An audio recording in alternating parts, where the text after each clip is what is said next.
Well, this seems like a good point in the program to bring in Andrew Lawton, True North's Andrew Lawton, who's reporting from the ground in Davos, Switzerland. Andrew, it's great to have you. Hey, it's good to be with you.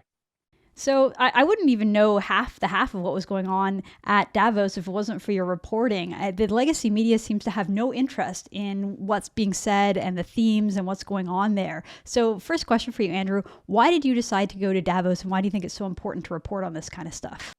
Well, I think there are two things. I mean, one is that we try to give the people what they want. And I know our audience has been talking a lot about this, asking a lot about the questions they have about the WEF and specifically its context on Canadians. And I know there are a lot of things that are conspiratorial about this organization because it is mysterious and that mystery and secrecy breed that sort of stuff. But I think there's an overcorrection from a lot of people who want to avoid looking at it at all, who say, oh, it's all conspiracy. You can't do anything. So really what I wanted to do was come here and do what we do best at True North, which is talk about the facts, talk about the side of the story the mainstream media is not representing, and explain without delving into the fringe stuff that really isn't, I think, the bulk of most people's criticisms with the WEF. Talk about what the organization is, what it stands for. And a lot of that is just using its own language and showing what it is that they want. I mean, there is no secrecy about the agenda. They're really using, I think, a very vocal and clear language about what it is they want to do. So just a question, because I remember you had some issues where they didn't want to let you in. They didn't want to allow you to cover this as a journalist. You couldn't get the right credentials, but it seems like you have been able to get in and report on that. So can you give us a bit of an update of your ability to access this and report as a journalist there on the ground? Yeah, so officially I have no status. Officially, I can't go into any of the secure areas. They have this really weird caste system with badges where your status depends on the color of badge you have, and I'm completely badgeless. So I've got no status here, which means I can't go inside. But there are two things that I think are working in my favor here. The first is that a lot of their programming is actually public. A lot of their sessions are public and you can access them and watch them online. Anyone can. We have some people back in Canada as well that are going through and looking for really important details.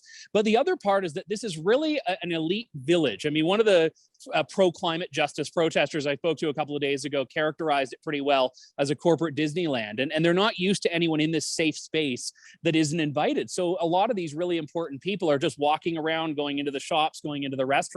And I've been able to speak to UN officials. A few moments ago, I spoke to former Bank of Canada Governor Mark Carney. He didn't want to answer any questions, but he was there. So it's really a combination of the two, what they're saying publicly, and then privately, when you see them walking around, just to ask them about what it is they want to do and if they're okay with the consequences of that.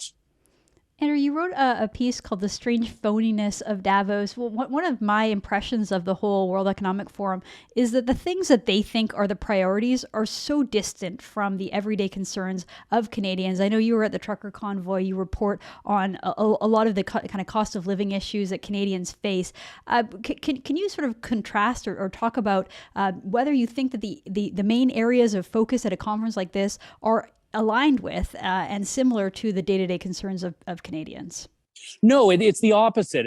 And that's been one of the most stark things to see. And I've been trying to figure out how to write about it. So let me workshop some material with you and your audience here, is that there's just this profound disconnect between the people that deal with the consequences of the policies discussed here and those discussing the policies. And one significant example of this, there was a panel yesterday featuring a Norwegian banker whose name I can't recall right now. And she was talking about how all of these changes to green energy in the small and medium sized business industry are going to cause pain. Those are her words. And she said, we have to accept that it causes pain and we have to talk about that. But she said, it's all worth it. And we have to just tell people that it's worth it.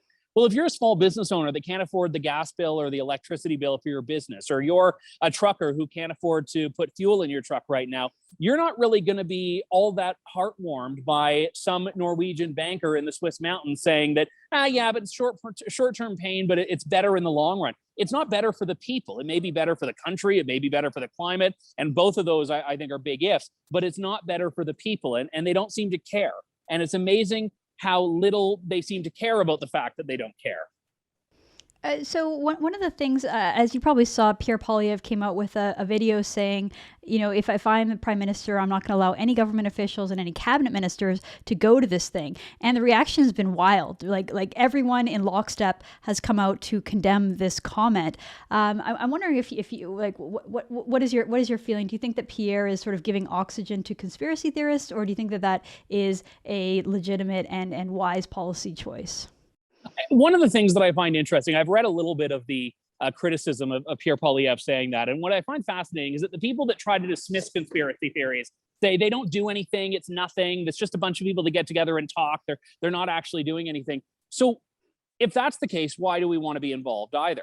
I mean, there's an excuse to not want to be involved because you think they're doing a bunch of terrible things. But if you think they're doing nothing and it is just this global corporate Disneyland get together, then I think there's a similar question of why do we want to embolden that? I think for Canada to come here, all of the climate and energy discussions they're having have basically been policies that would amount to signing a death warrant on the oil and gas sector, which in Canada is of the utmost importance. So I think any Canadian government should be looking long and hard at their economic needs in Canada, what we need as a country, and what they're talking about here, and saying there's just not a compatibility here. Well, Andrew, it looks like you're getting rained on, so I really appreciate you sticking it out there for this interview. I'll just ask you one final question. You know, I agree with you that the criticism of Pierre, it feels like straw man. It's like rather than actually getting to the root of, hey, this is why people don't like Davos, this is why people don't like the World Economic Forum and what they're talking about. They just say, oh, those stupid conspiracy theorists, and how dare Pierre give them oxygen or even acknowledge them. But it's a fact that the Trudeau government gets inspired by these kind of radical leftist ideas that get shopped around at these kind of conferences. We've seen that with climate policies, with punishing oil and gas, recently with online harms or censorship. I'm wondering if you being on the ground there, what is the main theme of the conference this year? What are people talking about, and what should Canadians be concerned about on the horizon? What's the next thing that Trudeau is going to get inspired by?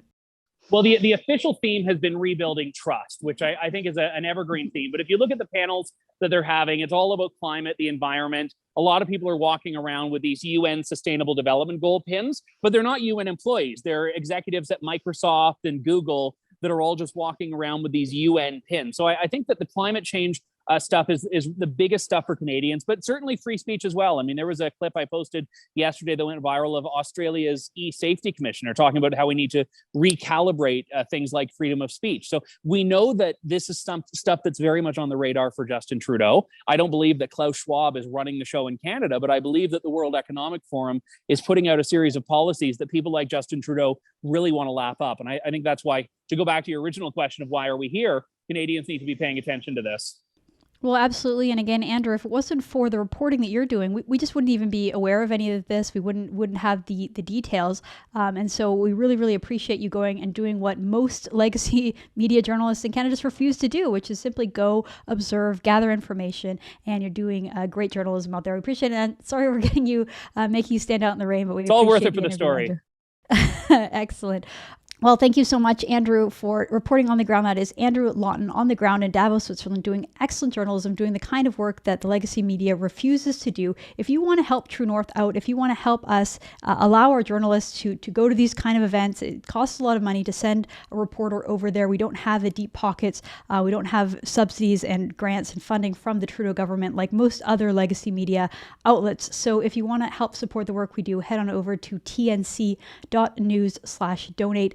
And you can help fund that trip to Switzerland for Andrew Lawton doing great reporting on the ground. It's so important to shine a light on what is going on there, not to give oxygen again to the conspiracy theorists, but just to show the problem with the mindset of the people and the radical left-wing policies that are being cooked up in these back rooms and at this on the stage at Davos, Switzerland. Well, thank you so much for tuning in. I'm Candice Malcolm, and this is The Candice Malcolm Show.